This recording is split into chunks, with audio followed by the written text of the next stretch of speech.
strengthening the party as it positions itself for the future of South Sudan. And two ad hoc committees investigating major land-related controversies in Central Equatorial State have formally handed over their reports to Governor Emmanuel Adil Anthony. This is stories and more coming to you in this news bulletin with me, Lasuba Memo, and now the news in detail. The National Minister of Health has announced that South Sudan will host the 2025 Health Summit in Juba from December 2nd to 5th, aimed at evaluating progress in the sector and building national consensus on improving health outcomes.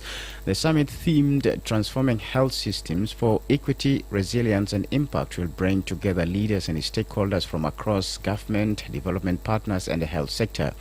Discussions will center on the health sector strategic plan 2023-2027 with a focus on identifying gaps and strengthening systems nationwide. The gathering comes as South Sudan continues to fall far below the continental target for financing health services.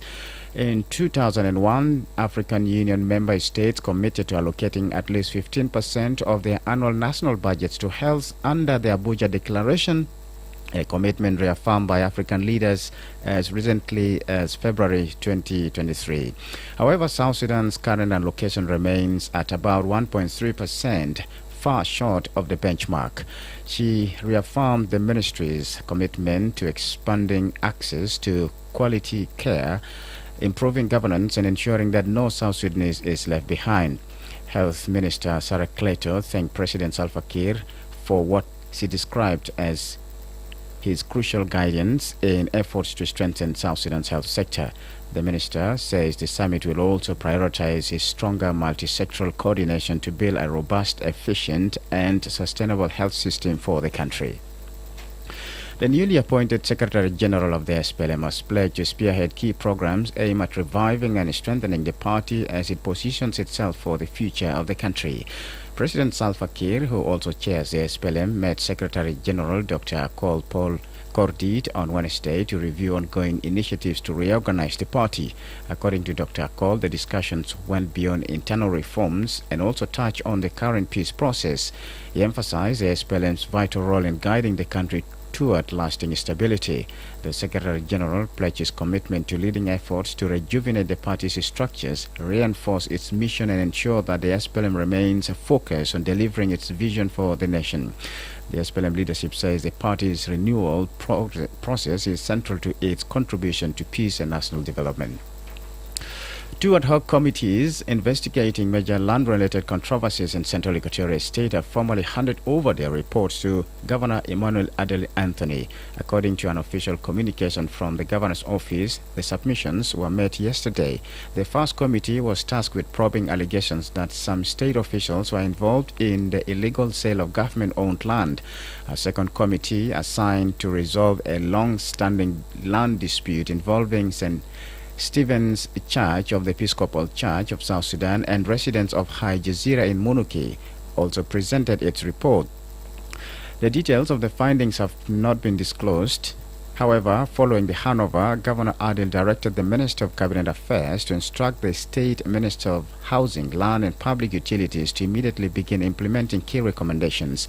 He further called for peaceful and inclusive engagement between St. Stephen's Church and the affected residents in an effort to reach a harmonious settlement. The head of the committee, State Legal Affairs Advisor Naphtali Hassan Gale, urged the public to remain calm and to avoid purchasing government property through unauthorized channels, warning citizens to exercise caution in all land acquisition matters. This is iRadio News. And now to the international scene. A group of military officers say they have seized control of Guinea-Bissau amid reports that the president, Omaro Sissoko Embalo, has been arrested. Shortly after gunshots were heard in the capital, Bissau, government sources told the BBC that Embalo had been detained. The officers then appeared on the state TV saying they had suspended the electoral process as the West African nation awaited the outcome of Sunday's presidential election. They said they were acting to thwart a plot by unnamed politicians who had the support of a well-known drug baron to destabilize the country and announce the closure of its borders and impose a nighttime curfew. Zambia's President Hakainde Hichilema has come out fighting after a bruising month that saw him come under attack by stone throwers as he was trying to make a speech. Video clips of him crouching and then being whisked away from a rally in the Copperbelt province shocked Zambians and many people, irrespective of their political affiliation. But with 9 months to go until elections and a run for a second term, the president is under pressure.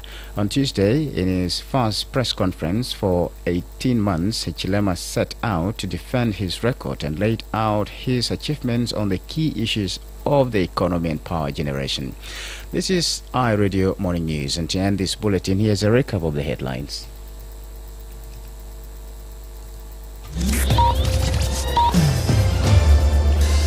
The National Ministry of Health has announced that South Sudan will host the 2025 Health Summit in Juba for December 2nd to 5th, aimed at evaluating progress in the sector and rebuilding national consensus on improving health outcomes. The newly appointed Secretary General of the SPLM has pledged to spearhead key programs aimed at reviving and strengthening the party as it positions itself for the future of the country. Two ad hoc committees investigating major land-related controversies in Central Equatorial State have formally handed over their reports to Governor Emmanuel Adil Anthony. That's the end of iRadio Morning News. If there is a story or an event you'd like iRadio to cover or report about, please send us a text message at +211 925 287 It's also our WhatsApp number. Follow us on X at iRadio Juba, like our Facebook page iRadio, subscribe to our YouTube channel at iRadio South Sudan. You can also visit our website and listen to us online at www.iradio.org. Stay tuned for the news in Arabic at 8 o'clock. I'm Lasuba Memo. Thank you for listening.